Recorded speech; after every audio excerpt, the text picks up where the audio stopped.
before starting to do you know, a lot of intense practice with the arpeggios. Now when doing this, make sure that you go nice and slow, and then before starting this, it wouldn't be a bad idea to just, you know, do your 5-finger scales for like, you know, maybe about 2 minutes. Do the contrary motion.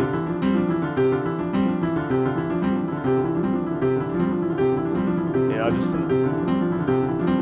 just trying to move those fingers a little bit. You know, really, you know, again, working that grab technique. Then you can get into this. Now, again, I'm like, you know, facing the camera and stuff. Make sure that you're really focused. And the other thing you could try doing is close your eyes and really start to feel where that other note is. Because this is the other thing too, is it's a part of doing arpeggios is starting to visualize where those notes are under your fingertips, right? There is a motor memory. Now, you have a motor memory. It's your kinesthetic sense. It's like you know, knowing where you are in you know, in space. Kind of like if you went into your bedroom at night and all the lights are off, you still know where everything is because you have that memory, right? And then you have a physical memory as well. It's like, okay, it's about that far away. We have a physical memory on the piano as well that we know, oh yeah, that's right. To cross over like that, there we go, okay? I know that note. But we also have a mental picture. We should see or be able to see that keyboard inside of our head. So then as soon as we get settled and we know, okay, there's my E, G, B, and then, okay, there's my E right there. I can kind of like visually see that keyboard in my head. This is another thing that will help you when you're trying to gain fluidity. Is to visualize that keyboard inside of your head.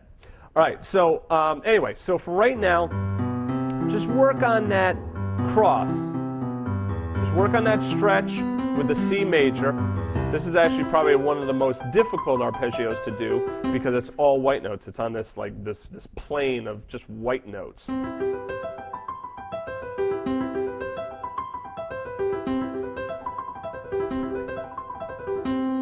Whereas something like C minor is a little bit easier because you have some of those black notes. Again, notice it's easier because now you're moving, you know, you have the shape of the chord in which you're moving deeper into the key bed here. And then notice naturally what's happening on that 4th finger when you get to the thumb.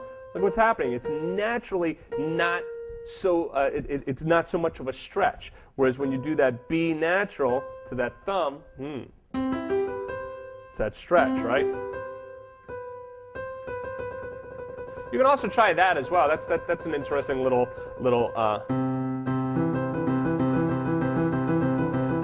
Be careful with this. You can hurt yourself with this exercise, so you don't want to hurt yourself. Just take it nice and slow. And all I'm doing is thumbs, and then got this little fruit fly here. Thumb, and then 4th finger. You could do a 3rd like that.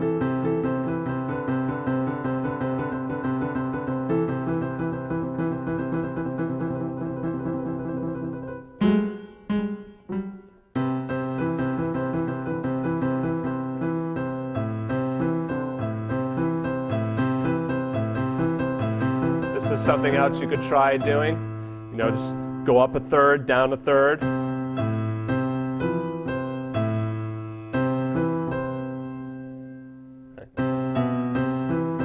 Okay. Or you could do this as well. See what I'm doing here? I'm actually playing the notes from the C major arpeggio.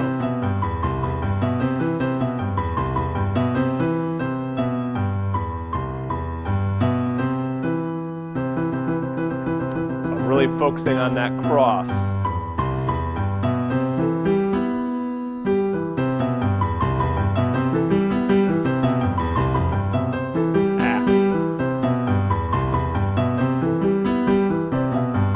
This is a good thing to practice doing that with your eyes closed. Again, also remember to breathe and relax. I know that seems obvious.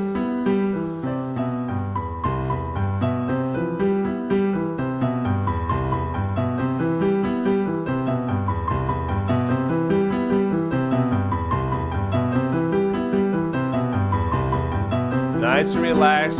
Focus on those shoulders. Get those shoulders nice and relaxed. You can, even move your neck a little bit. So what I'm doing here with my elbows, when I come out like that, I'm not holding them down by my side.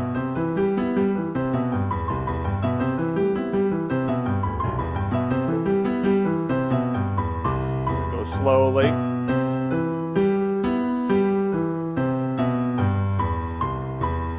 In case I forget to mention it in the introduction, I am not recording MIDI files of this lesson because most of this stuff is all going to be written out. It's mostly exercises, so it's not going to be any improvisation stuff going on. So I'm not going to do MIDI files of each chapter. So anyway, that's it. Focus on that cross. You could try that little exercise that I just did there, in which you can also do one hand at a time. Just focusing on that cross.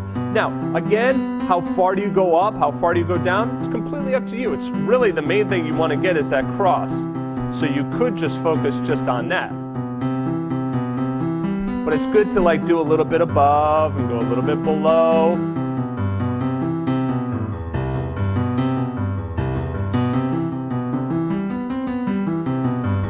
And then the same thing in the right hand.